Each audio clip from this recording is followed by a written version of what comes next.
Hello everyone, thanks for tuning into today's second video. Going to have a look at the weather for the next week to 10 days. For today's second video, take us around the 10th of March, and we can extend out beyond that with the extended GFS. So that's going to take us into the middle and just about into the second half of month, bringing it around 2 weeks away. So the Westerlies are coming back. We've got the Atlantic striking back, or the attack of the Westerlies, whatever Star Wars reference you would like to include with this. So we've had a prolonged spell of dry and very mild weather over the past few weeks, of course, very warm into February. And temperatures are going to stay up okay. It's not going to be particularly cold. It will go a little bit cool, I think, next week. Maybe cold enough for some snow up in the north over the mountain. But the main thing, I think, the main talking point over the next week to 10 days will be how unsettled it's going again. In fact, we have got a new named storm, an area of low pressure been named by the UK Met, and I'll talk about that very shortly. But just to bring update with the CET, so we'll start off with that. Central temperature is in for February, and as expected, it's come out under 7 degrees. So this is the CET at Galsworth. It's going right way back to the year of 1659. It's the longest and most consistent temperature record anywhere on Earth. Although, of course, the further back you go into the 17 and 1600s, the more unreliable it gets. But it does give you a rough snapshot of what things were like back then. But let's scroll down through the centuries into the current day. And we come down to 2019. That's our year. Just there, and there we go. There's February CET coming out at 6.7. So we did indeed come out underneath 7 degrees as we thought we was going to. However, that is still exceptionally mild February indeed. Last time we had a February that was warmer than that. Well, let's go back through the year. So we've got a pretty warm February there in 2017. That one was at 6.1.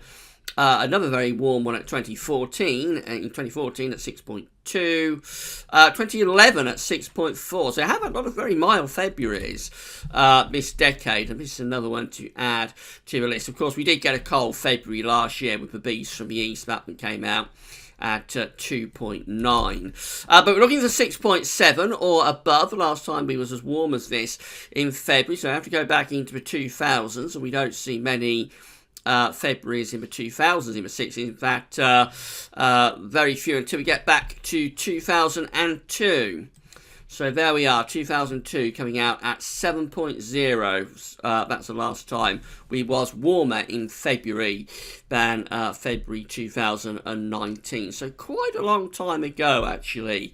Going back, what is it, around 17 years, I think that would be. So going back quite a long time to 2002, last time we had a February that was as warm as this.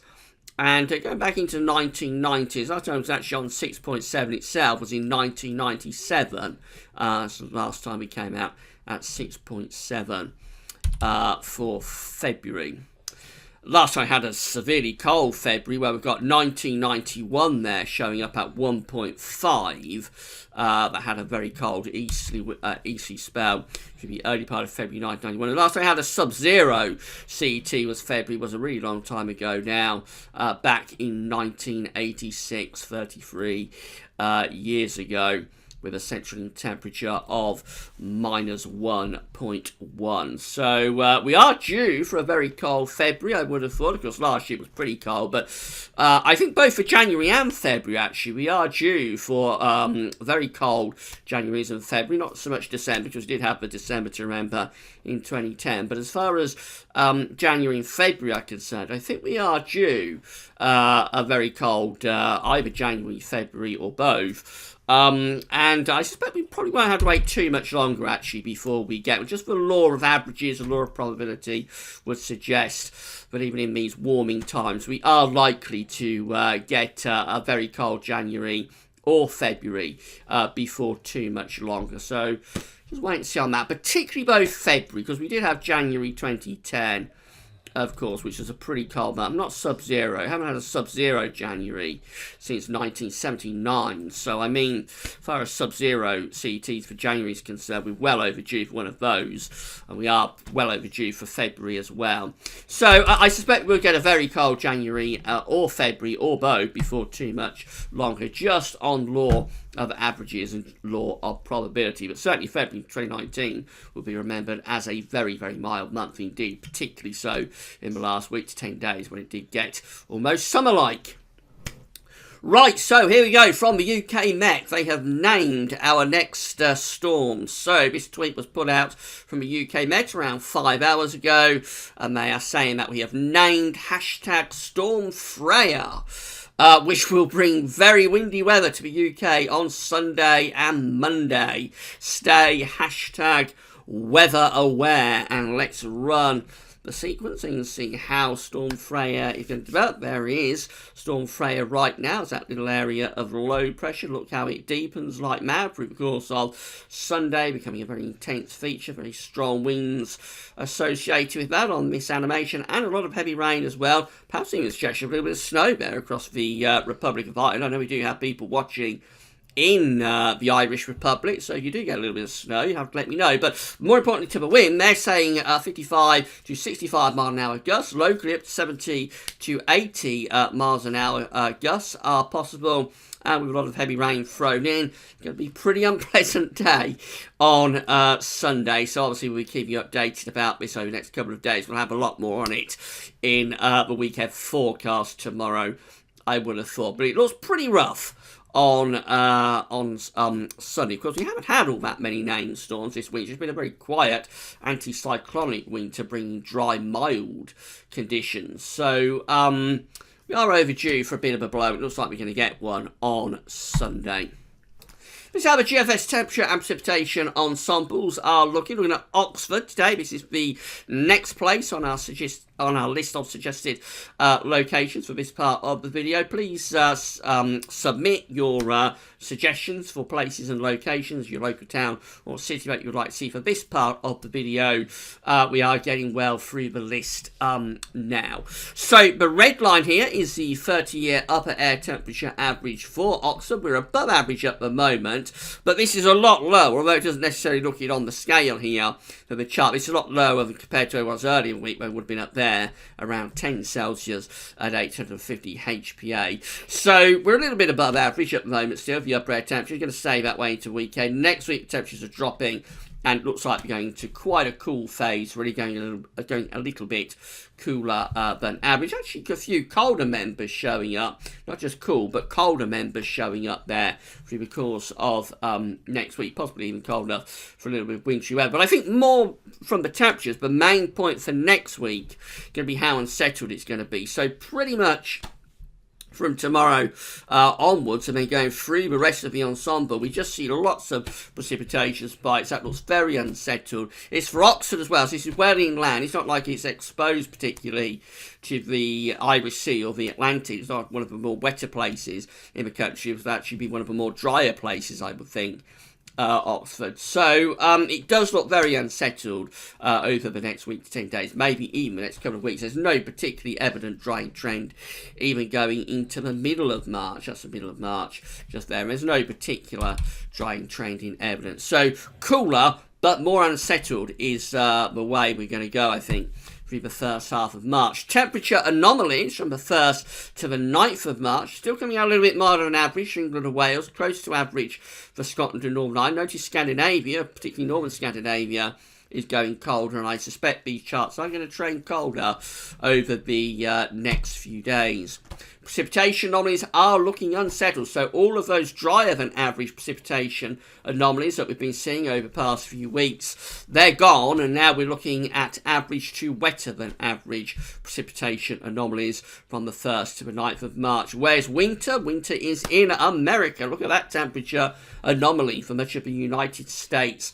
Saw today that Phoenix in Arizona has had record-breaking cold temperatures, and we see this widely across many, particularly central and northern parts of America, go down to around 20 Fahrenheit below average, so severely cold from Canada down into the Midwest of America, and also turning colder over into the east of America now as well. Temperatures have been holding up quite well in the east and northeast of America over the past few weeks, but now it looks like those cold temperatures are digging in from the north, so much of the state's looking cold, very cold, or freezing cold in the week ahead. Down in the southwestern part of the states, it is milder down there, so going towards California and Nevada, those sort of areas, it is milder seen there, but through much of America, freezing cold, brutal cold even, in the week ahead. And the precipitation anomaly for the state shows that it varies from state to state, but generally quite unsettled as well, so I would think there's a fair amount of snow going on in quite a few areas with those colder than average temperature anomalies from the 1st to the 9th of March. Coming back close to home, this is how things are looking with the GFS for Monday. So it's unsettled. There's the area of low pressure that is Storm Freya just off the east coast of Scotland at 6 o'clock in the morning on Monday. That will have given a proper wet and windy Sunday to many of us. Into Tuesday next week, it looks showery. Low pressure is close to the country. Ice bars are opening out, so the winds will ease down, but I expect we'll have some pretty heavy showers, and then in the second half of next week, turning very unsettled again as this next deep area of low pressure runs in to the north of Scotland, bringing gale force winds and more heavy rain to many parts of the country. Moving up towards day 10, keeping things very unsettled. That's how things are looking on day 10, which is Monday, the 11th of March. Low pressure continues to dominate weather, so it's cool. Winds are from a northwesterly direction. It's chilly. Temperatures will be a bit below average, but the main thing will be wet and windy. Actually, very windy, potentially with severe gales possible. Some parts of the country look like a very, very lively first half to March. Atlantic really is ramping itself up, and got an attack of the Westerlies going on, as I said. Into the extended range, heading up towards the middle part of March. This Atlantic onslaught goes on. This is Friday the 15th of March. More low pressure is heading in from off the Atlantic. What a change to February of all of the dry weather that we've had during February. That's as far as we can go with the GFS run up to the 17th of March, St. Patrick's Day, and we're looking still very, very unsettled indeed, with low pressure well and truly in command out in the Atlantic. That was the operational GFS. This is the parallel GFS. So again, on Monday, looking very unsettled. There's the area of low pressure. That is Storm Freya, moving away to the east of Scotland, 6 o'clock in the morning on Monday, having given us a very wet and windy Sunday. Through the rest of next week, low pressure, sort of as a shallow trough, sits around the country, so it's a case of showers or longer spells of rain. And then to the second half of next week, more low pressure piling in from off Atlantic. Maybe not quite as stormy with the parallel GFS run compared to the operational GFS until we get to day 10, which is Monday the 11th of March, and then that's a real battering again at day 10. That would probably be another named storm if that came off, giving more severe gales and bouts of heavy rain across the country, probably some hill snow too. In the extended range of a parallel GFS, excuse me, that low pressure moves away into the North Sea, and we turn the winds into the north. So that's a bit of a cold snap there on the 12th of March. That'll bring wintry showers to northern parts of the country. Soon winds are backing into West Agamo. In the more extended range, it's trying to get a bit of a ridge going to the south, so trying to raise pressure a bit over France, probably trying to turn southern parts of England a little bit drier and a little bit milder by the 17th. But up to the northwest, actually, it's still looking very unsettled with showers or longer spells of rain. I suspect any ridge will very quickly be pushed out the way, as these areas of low pressure in the North Atlantic are looking quite deep. The ECM, again, there's Storm Freya there, a little bit further south at midnight on Monday in the sort of middle of the North Sea off the east coast of Yorkshire, probably. Go through to Tuesday, and low pressure continues to be in control, and there's another area of low pressure there affecting more southern parts of the country on Thursday, probably bringing persistent rain across England and Wales. A little bit drier towards the end of next week, but very quickly we're going back into these strong westerly winds, gale force winds, and more bouts of rain there up to day 10. Monday the 11th of March, looking very unsettled and quite chilly too. The wind is pushing in from the northwest.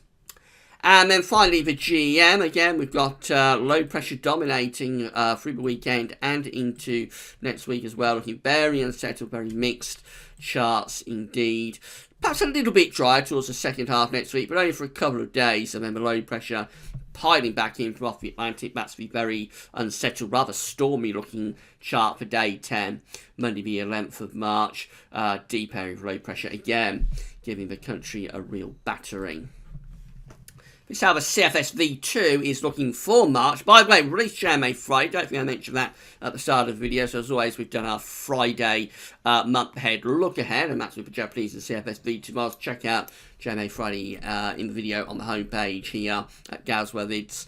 So this is how March is looking in terms of a 700 millibar height anomaly. It has a deep area of low pressure out to the west of the country, a ridge through the middle of Europe and down to our south. It looks unsettled with bring the winds in from the west-southwest direction, so probably quite a mild month, but it does look like a very unsettled month. This is a snapshot for April. This is April's 700 millibar height. I'm just starting to appear now with the monthly CFS V2. And it's going for a bit of a northern blocking signal actually in April. It's raising the heights there to our north around Greenland and Iceland with low pressure down to the south. That'll be bringing in easterly winds. Now in April, easterly winds are very variable, so it's a transitional season. The further on you get through the spring, the milder easterly winds become. So now, if we get an easterly now, as we did this time last year, it can be severely cold, as it was this time last year. We had the beast from the east. By the end of May, easterly winds are going to be potentially very warm away from the east coast. Now in April, it very much depends on the exact origins of the air as to whether you get a cold easterly or a warm easterly. So if the winds are coming up like south of east, then you can get quite a warm easterly in April. If winds are coming from north of east, in that kind of direction, then you can get still quite cold east winds, especially in the first half of April. So we will have to wait and see about that. Generally, the further you get through the spring, north is the coldest direction rather than east. At the start of the spring, easterlies will probably still be colder than northerlies, but by April and particularly by May, northerlies will nearly always be colder than easterlies, just as we transition into the warmer period of the year across the continent. Anyway, that's all speculative. We'll wait and see about that. Coming back to the next week to 10 days, we're in for an attack of the Westerlies. They're going to be battering the country in the next week to 10 days. We expect showers along with spells of rain. Gale force winds are possible at times, maybe in severe gale force winds. Of course, Storm Freya on the way for Sunday could give gusts up to 80 miles an hour in the northwestern part of the country, and expect these unsettled conditions to carry on through the next week to 10 days, certainly possibly through the first half of March. Always a little bit drier in the south and southeast with this pattern, always wettest and windiest in the north and west, but I think we'll all have some much needed and some useful rain in the next week or two. Terry Scully will have his March forecast for you this evening, so I'll get that posted to Westerlies around 7 o'clock tonight.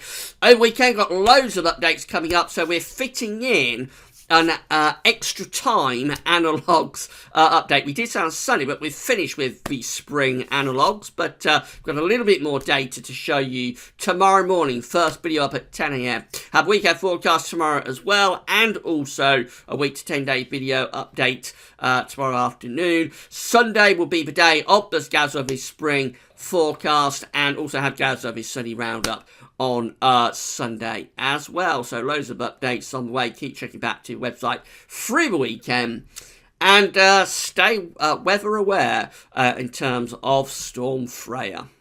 Right, that's all for now. Thanks for watching.